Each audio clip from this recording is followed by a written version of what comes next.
In our last episode, the Confederate and Missouri State Guard forces were chased out of Missouri by the Union forces of General Curtis. The new Confederate commander, Earl Van Dorn, decided that he was going to change their luck with a swift offensive and secure his place as one of the foremost generals in the Confederacy. With Van Dorn's night march well underway and most of his forces past the Union flank, it seemed as though he would accomplish his dreams and crush the enemy. But before Southern celebrations could begin, a battle would have to be fought.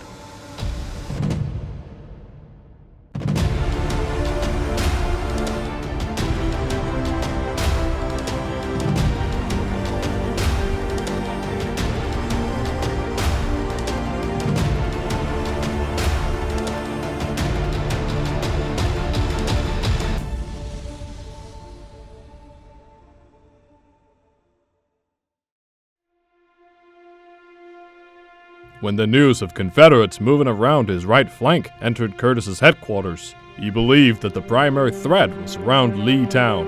Curtis considered that threat only to be a diversion, and the main Confederate attack would be against his position around Little Sugar Creek. Curtis decided to send Osterhaus to take care of the situation. He assumed that Osterhaus could hold off any Confederate probe, and when Van Dorn attacked his position at the creek, he would deal a crippling blow to the enemy, because most of his forces would be in the strong defensive position. Around Elkhorn Tavern, the morning silence was broken by skirmishing between Major Weston's 24th Missouri and the 1st Missouri Cavalry of Little's brigade. Weston had not initially been concerned, as he thought the enemy was merely a small detachment, but he sent a message to Curtis alerting him that he had made contact with the enemy. Around 10 a.m., the situation changed.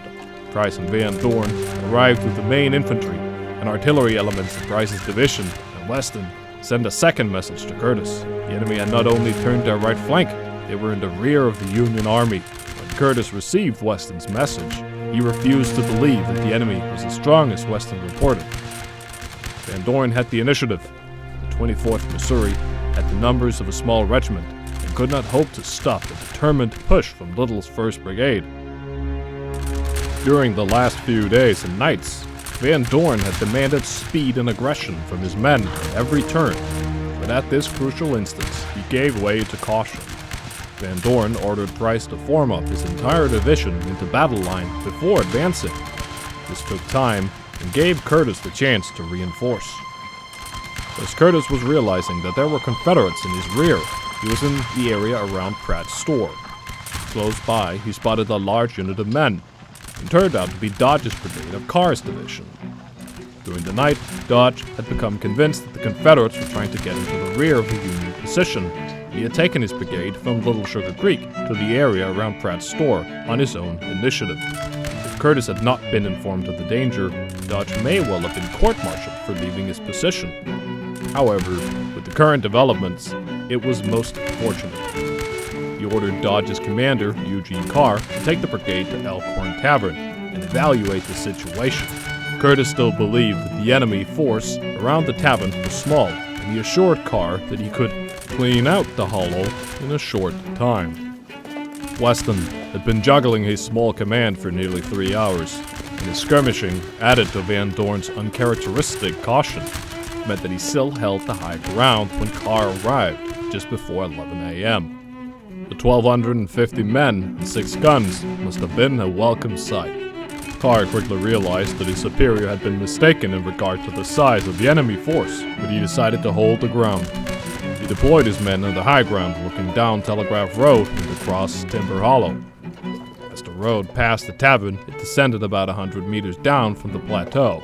Carr also had a great view of the enemy's movements. It quickly became apparent that he did not have enough men to defend the entire front.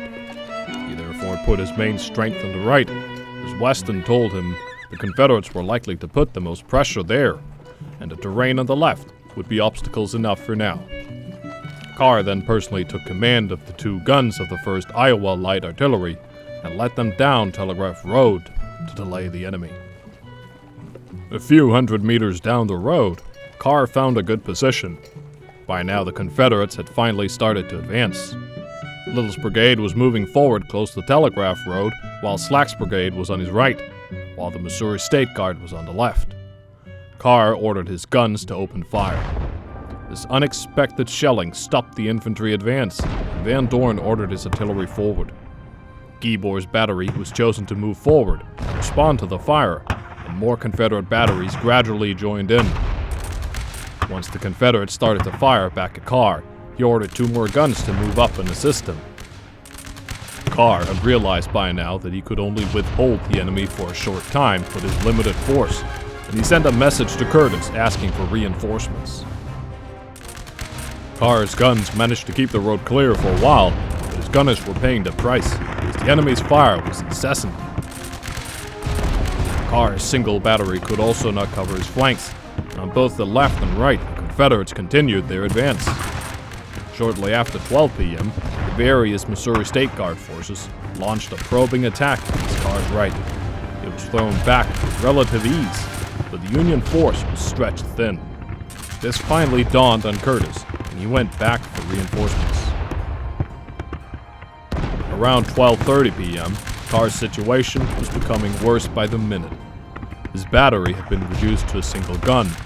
Carr had been wounded thrice, and many of the gunners shared the same fate. He ordered the last gun back. When Carr and the remnants of the battery made it back, the 3rd Iowa Light Artillery had arrived.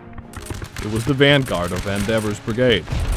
Carr ordered Dodge's men to stay on the right, while Vandever's regiment reinforced the beleaguered 24th Missouri on the left. Vandever's men moved quickly up and took position on what the locals called Big Mountain. The extension of the line was entirely necessary. Around 1 p.m., Price's entire division was almost formed in line in front of the Federals. It had been a time-consuming affair, largely due to the rough terrain. Van Dorn was, however, not rushing Price to move forward. He was quite content to take his time before assaulting the Federals. He simply stated to Price that he could let his guns roar at the Yankees for the time being. His reason for this calm state of mind was due to the fact that he expected McCulloch's entire division to be behind the Federal position very soon. Carr's force would then be crushed between 2 parts of the Confederate Army. Further to the west, however, Colonel Osterhaus was about to upset that plan. Osterhaus had executed the order Curtis had given him, as his superior originally believed the threat was only a diversion. Osterhaus only brought Grusel's brigade, 1 regiment from Davis's division, 3 small cavalry regiments, and the Missouri Flying Artillery. Around 11:30 a.m., his force had passed Leetown and arrived at the edge of Oberson's field. Osterhaus decided to leave his infantry and most of the artillery there. It was the best defensive position in the area and offered the Union soldiers open fields of fire for several hundred meters. After deploying the men, he went towards 12 Corner Church with the cavalry and horse artillery. North of Oberson's field, a small wooded area obscured the view, and when the small group of Union cavalry came through the wood, they emerged to the southern end of Foster's farm. The open ground eventually gave way to Fort Road at the northern end of the field. The sight on the road must have given Osterhaus the fright of his life. On the road, McCulloch's entire division was strung out in marching columns. Osterhaus knew he had to act quickly. If the Confederates continue along the road for another 2 kilometers, they would reach the area where the entire Union wagon train was stationed. He would later write in his report, "Notwithstanding my command was entirely inadequate to the overwhelming masses opposed to me, I could not hesitate in my course of action. The safety of our position was dependent upon the securing of our right flank and the keeping back of the enemy until I was reinforced." Osterhaus ordered the horse artillery to unlimber the 3 James rifles and prepare to fire. McCulloch's morning had been anything but simple. When he had received orders from Van Dorn to turn off the Bentonville detour, parts of his division had already passed the cutoff point, and he had to spend time countermarching. When he began to enter the area close to Foster's farm, artillery fire could be heard from the east, and McCulloch reformed his division so they could deploy for battle more quickly. This took more time. Around 12 o'clock, the head of his column had almost reached the saddle point between Big Mountain and Little Mountain. The strategic opportunity was dazzling. McCulloch would have been able to capture Curtis's entire baggage train and also be able to fall on Carr from the rear. The Texan did not know of the prize that was within reach, and suddenly, shells exploded among his soldiers. The fire from the Missouri Flying Artillery came as a complete surprise. The tired Confederate soldiers had failed to notice the small detachment of Union artillery and cavalry, and they paid the price. Many of MacIntosh's cavalry were killed or wounded, and for a few moments there was a confusion among the Confederates. Their officers, however, responded quickly to the shock. The Bear ordered his men to take cover behind the fences along the Ford Road. A shell and canister fire flew over their heads, while MacIntosh wheeled his cavalry to face the threat. The Texas battery unlimbered and began returning fire. Osterhaus ordered the battery to keep firing as quickly as possible, and he sent the 3rd Iowa Cavalry forward to attack what he believed to be the rear of the enemy column. Meanwhile, McCulloch rode up to MacIntosh and ordered him to charge the enemy. MacIntosh did not have to be asked twice. Soon, his almost 3,000 riders thundered across Foster's fields. The charge would have been more familiar to soldiers of the Napoleonic Wars than to the American Civil War. It did not take long before MacIntosh's cavalry swept over the field, overwhelmed the small Federal force, captured the guns, and sent the enemy fleeing. 3rd Iowa Cavalry, who escaped MacIntosh's charge, the elation was short. They were suddenly charged by Albert Pike's men, who were at the rear. The native warriors, some mounted, came running and screeching out of the forest, charged the surprised cavalry. The Iowa regiment had the rare distinction of suffering more killed than wounded, and some of the Union soldiers were scalped. It did not take long before they, like their comrades, were in flight. The Union cavalry galloped back through Oberson's field and startled their own infantry, who were just finishing their own deployment. For a moment, the Union infantry became shocked, but Grusel calmed the men and they stood firm. Following the Union cavalry were parts of the 6th Texas. They attempted to keep the scare on the Yankees, but were startled when they came through the small wood and saw what they thought looked like thousands of Yankee infantry. The Union artillery also spotted the Texans and opened fire. The Confederates fell back to report what they had seen. When McCulloch heard the news, he realized that the Union cavalry had not been a small scouting party, but rather a vanguard to a much larger force. He therefore decided that although he could hear artillery fire from Elkhorn Tavern, he could not proceed there before dealing with the Federals at Leetown, and he began to formulate a plan. Osterhaus was happy and scared by the development. He was sure that he had managed to get the attention of the Confederates, and thereby prevented them from moving towards Elkhorn. His problem was that he was severely outnumbered. Had McCulloch attacked his small force, he would have swept the field. Osterhaus had already sent messages to Curtis and asked for more support, and like Carr at Elkhorn, he could only try to buy more time.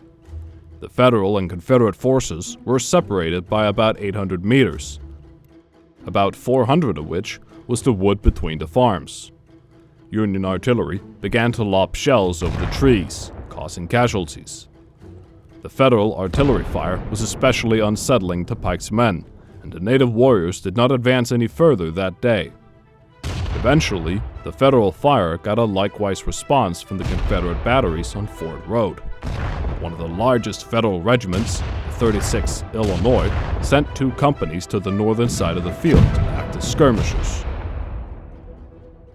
McCulloch thought that he outnumbered the enemy for now, and he decided to mainly use Hebert's brigade for the attack. McCulloch would personally lead 4 regiments of infantry and 1 cavalry through the wood to their front, pushed through the fields, and hit the Federal line head-on. Hebert was to take 4 of his infantry regiments through the forest on the Confederate left, which the locals called Morgan's Woods. Once in the forest, he was to wheel right and strike the Federal flank. Hebert agreed, and McCulloch told him to move forward when he heard musket fire from Oberson's field. MacIntosh was to stay in reserve with his cavalry. McCulloch's artillery was mostly left in a supporting position on the Ford Road, with only one Texas battery for more close support along the Lee Town Road. Forming his division into attack positions took time, and it was about 1:30 p.m. before McCulloch was ready to attack. The general ventured to his right flank and ordered the 16th Arkansas to advance, skirmishers in front. He then rode forward to the wooded area with his staff officers. When they reached the wood, he told them to stay back because your gray horses will attract the fire of their sharpshooters. The Texan then went forward alone. He had probably done this type of personal reconnaissance 100 times before, and it had served him well in the past. Nearing the end of the wood, he mounted a high rise and took out his spyglass. At Wilson's Creek, McCulloch had nearly been shot when executing a similar task. He had no way of knowing that 70 meters away, an entire skirmish line could see him, as his black suit was contrasted against the blue sky. The skirmishers fired a volley, and McCulloch was dead before he hit the ground. A bullet had pierced his heart. Private Peter Pelican would later claim to be the man who had shot him, but it is impossible to know who fired the fatal shot. The firefight then developed between the Union skirmishers and the skirmishers of the 16th Arkansas as these came forward. This lasted until the main Confederate regiment arrived and drove off the Union skirmishers. The Confederates found the body of McCulloch and sent a message back to MacIntosh. When he heard the news, he acted on impulse. Instead of ordering the start of McCulloch's planned attack, he rode to the 2nd Arkansas Mounted Rifles and led them forward personally. MacIntosh moved towards the fence line on the right of the 16th Arkansas.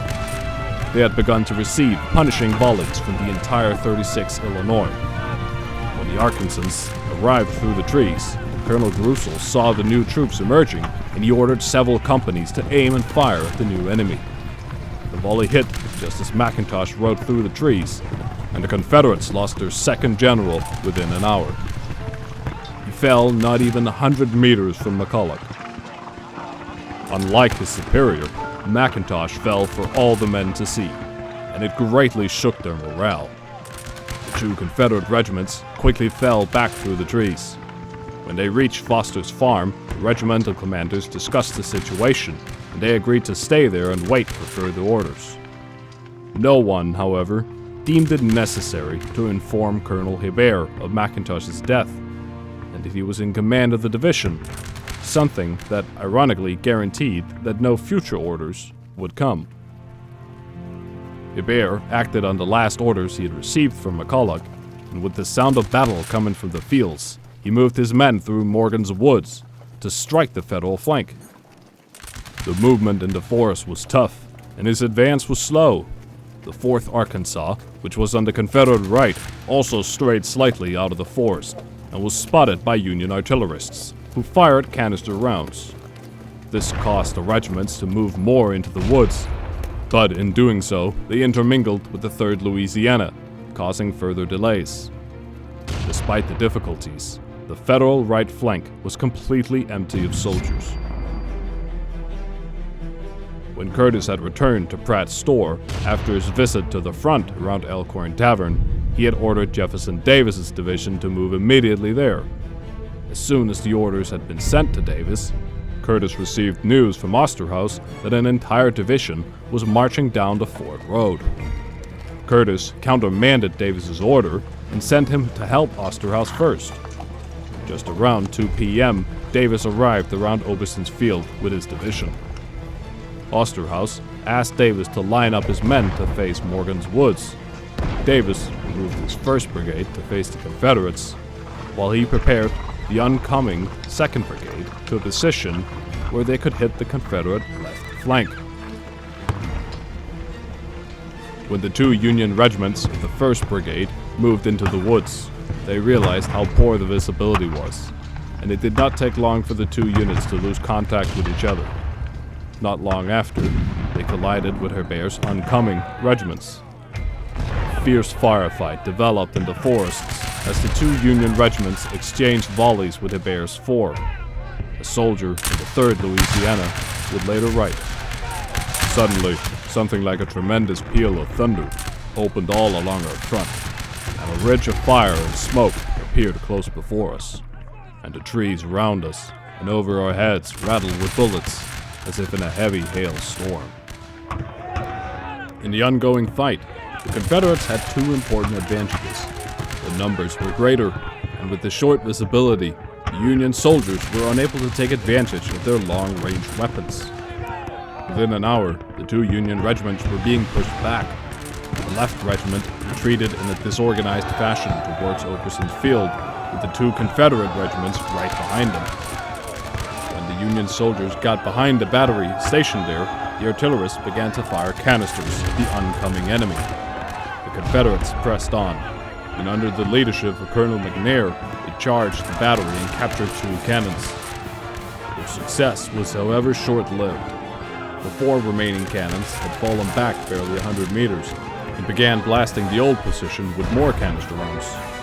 Then the Union regiments, who had been facing towards Foster's Farm, wheeled towards Morgan's Woods and opened fire. Under both immense canister fire and rifle fire, the Confederates were forced back. Had any of the regiments to the north attacked at the same time, Hebert may have achieved something, but it was not to be. None of the regimental commanders exercised any form of initiative. Hebert's men struggled with 2 Union divisions. As the Confederates were forced back into Morgan's Woods, Davis's 2nd Brigade, which had been moving around the Confederate left, finally struck. The 2 regiments on the Confederate left were entirely surprised, and some men fled during the initial struggle. Most, however, stood their ground, and incredibly, managed to wheel and face the oncoming enemy. The initial Federal success got bogged down in the thick woods, and the firefight intensified again. During the fight, in oncoming darkness, yet another disaster struck the Confederate efforts. Hebert and other officers had lost contact with their units, and with poor visibility, they were eventually captured by the oncoming Union soldiers. This effectively ended McCulloch's division as a lead entity. Hebert's men began retreating back through the woods under the leadership of McNair. When the brigade got back to the fields, they realized that most of the division had been idle while they had struggled desperately to break the enemy. The division, which represented over half of Van Dorn's forces, began to fragment. Parts followed Pike in an effort to link up with Price and Van Dorn, while others would stay around Foster's Farm until nightfall under the leadership of Colonel Greer, while some men simply walked the long road back to Camp Stevens, where they found General Greene and the supply trains. McCulloch's proud division was finished as a fighting force, and although the battle around Lee Town had been a clear Federal victory, there still remained a fight around Elkhorn Tavern.